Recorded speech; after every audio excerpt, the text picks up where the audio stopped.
commitment to providing for Taiwan's defense is strong. It's the law in the Taiwan Relations Act. The commitment is high. It's a bipartisan commitment, too. So it doesn't matter which president is in office, that commitment is strong. But I think the U.S. alone cannot defeat China in a war for Taiwan. Taiwan has to contribute. Taiwan has to be a critical factor. It's what we're fighting over and fighting for.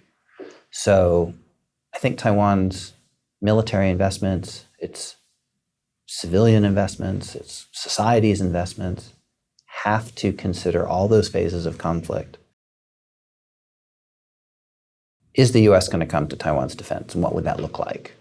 And it would be conditional on a number of factors. Be conditional on Taiwan itself, right? If Taiwan is seen as provoking that conflict, then the U.S. is going to be much less inclined to come to its support. If it's perceived that China is simply using naked aggression to achieve a political objective, then, of course, the U.S. would be much more inclined to support militarily.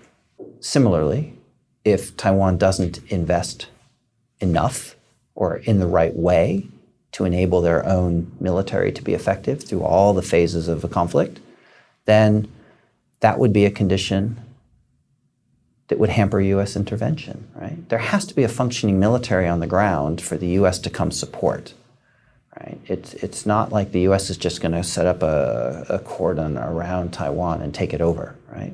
Taiwan is not a colony, it's not a state.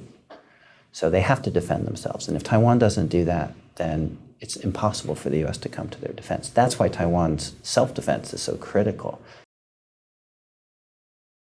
If the will of the Taiwan people is to join in some form of confederation with China, that would be up to the people of China. That would be a form of democracy.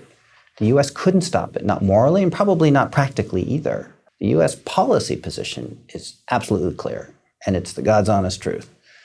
It's up to the people of Taiwan to determine their future. And the U.S. is committed to ensuring that whatever solution is made, that it's in the interests of the people of Taiwan as they define it. So the U.S. is not preventing anything from happening, other than perhaps deterring the PLA from walking across the strait in a cakewalk to take Taiwan. The idea is for the U.S. to provide Taiwan with political, diplomatic, military support so that it can create space for Taiwan to negotiate with the mainland to achieve an outcome that's to the satisfaction of the people on Taiwan. That's the U.S. commitment.